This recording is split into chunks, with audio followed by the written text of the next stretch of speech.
Family life is an art. Sometimes it is very difficult to prove the truth to your wife, especially if a small and harmful pet sets her against you. Today we have a funny story told from the perspective of one man that will definitely amuse you. Watch the video until the end. My wife has long persuaded me to have a parrot. I've always been against such birds. They annoy me. Why are these stupid birds even around? Of course, my wife was able to convince me, and I succumbed to her persuasion. If only I knew how mean talking parrots are, I would never have allowed her to settle such an unreliable companion in our house. One time my wife went on a business trip to another city for a couple of days.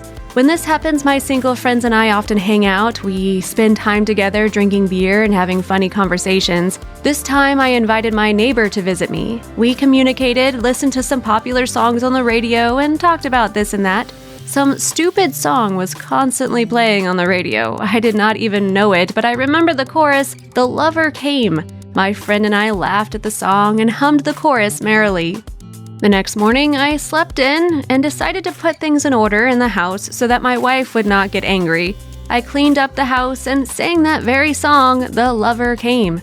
This bird did not love me. He considered my wife his owner. Therefore, while I was alone in the house, this feathered parasite did not say a word. But as soon as my wife entered the apartment, he jumped up, ran around his cage, and started shouting, "The lover came! The lover came!" My wife widened her eyes and stopped in the middle of the room. "Tell me who came here. What kind of woman? What is her name?" My wife kept asking the parrot questions, wanting to know all the details about her treacherous husband. But the bird did not divulge the details, only yelled 2 words in a loud voice, "The lover came!" How did he manage to learn them in just a couple of days? My wife gave me a serious showdown. She believed the parrot so much that she scolded me and did not listen to any of my explanations. Then I turned on the radio so that my wife could hear this stupid song herself.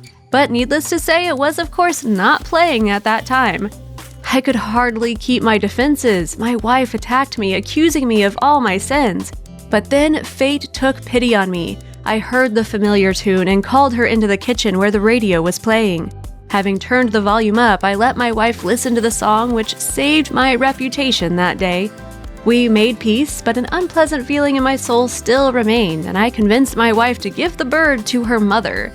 I did not know what else to expect from this feathered traitor. After all, next time he might remember something worse. Never deceive your loved ones, and let there be no reasons for serious fights and disagreements in your family. Do you like this story, friends? Do you love parrots, or have they let you down too? Tell us your stories in the comments. Until next time.